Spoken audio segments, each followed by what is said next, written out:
selamat pagi pemirsa. Apa kabar Anda hari ini?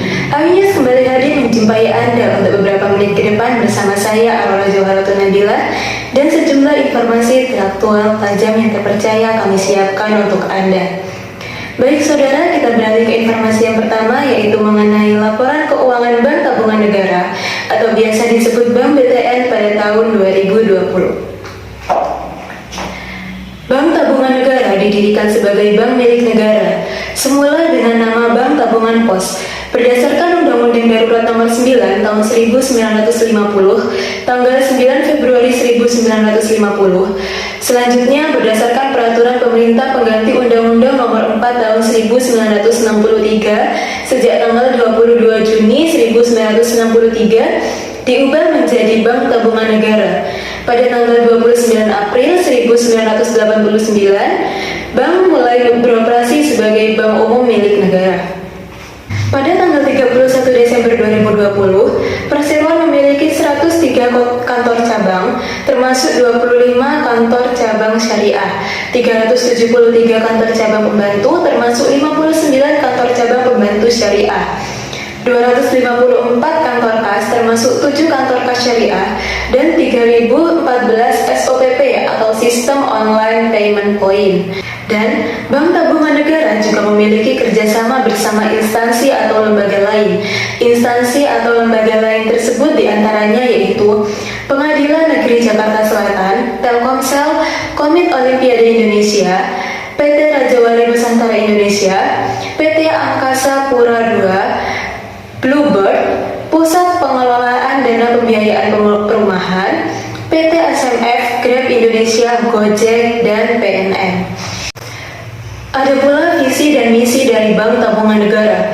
Visi dari Bank Tabungan Negara yaitu menjadi best mortgage bank in Southeast Asia di tahun 2025. Dan misi dari Bank Tabungan Negara yaitu yang pertama, secara aktif mendukung pemerintah dalam memajukan kesejahteraan masyarakat Indonesia melalui kepemilikan rumah.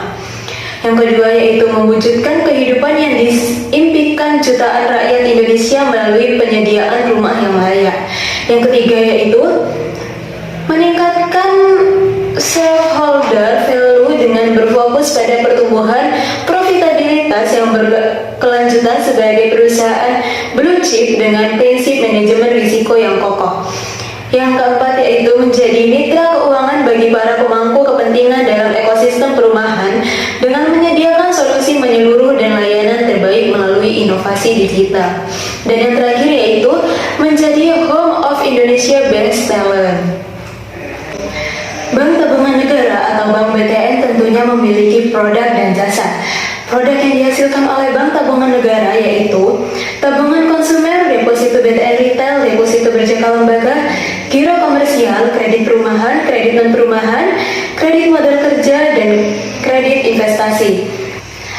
Jasa yang dihasilkan yaitu kartu konsumer, web management, electronic channel ATM, CDM atau cash deposit machine, ATM non-tunai, SMS banking, mobile banking, internet banking, virtual account, electronic data capture, cash management, branchless banking, portal BTN property, dan jasa dan layanan perbankan lainnya. Selanjutnya kita mengulik mengenai sumber dana yang dimiliki oleh Bank Tabungan Negara. Bank Tabungan Negara memiliki beberapa sumber dana. Sumber dana yang pertama yaitu berasal dari modal.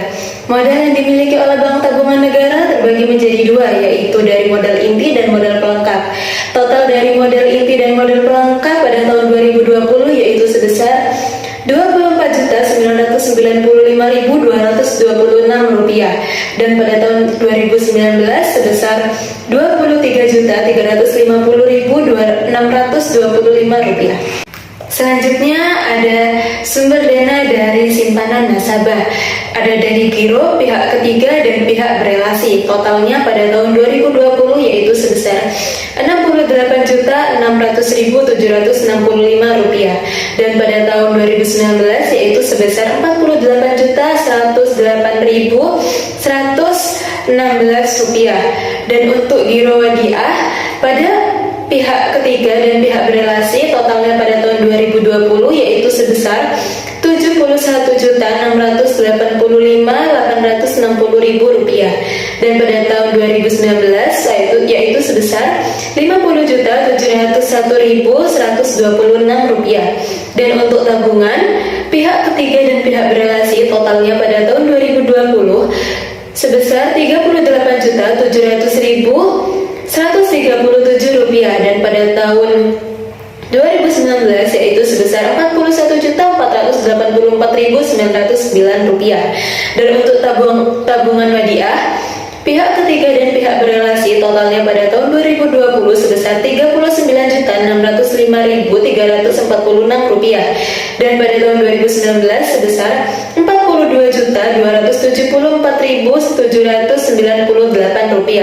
dan untuk deposito berjangka pihak ketiga dan pihak berelasi pada tahun 2020 totalnya sebesar Rp147.858.608 dan pada tahun 2019 sebesar Rp113.929.768 dan untuk total dari keseluruhan simpanan dari nasabah sebesar Rp259.149.814 dan untuk pada tahun 2019 yaitu sebesar Rp206.905.692.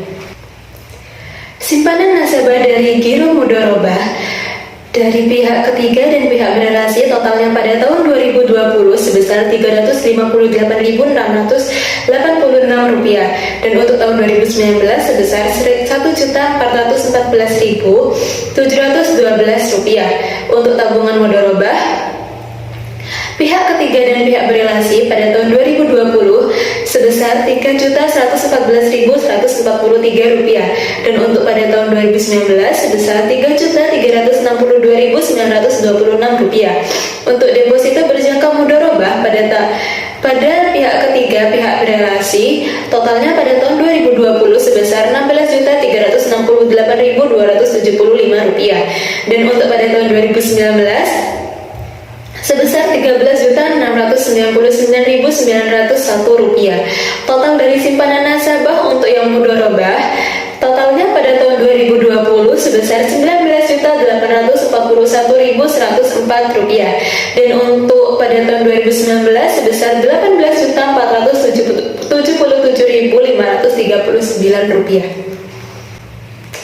Selanjutnya ada sumber dana dari simpanan dari bank lain. Yang pertama ada Giro Mudharabah pihak ketiga pada tahun 2020 sebesar 176 dan pada tahun 2019 sebesar 243. Untuk tabungan mudharabah pihak ketiga pada tahun 2020 sebesar 2.139 dan untuk tahun 2019 sebesar 3.299. Untuk deposito berjangka mudharabah pihak ketiga pada tahun 2020 sebesar 1.000 dan untuk tahun 2019 sebesar 7.870.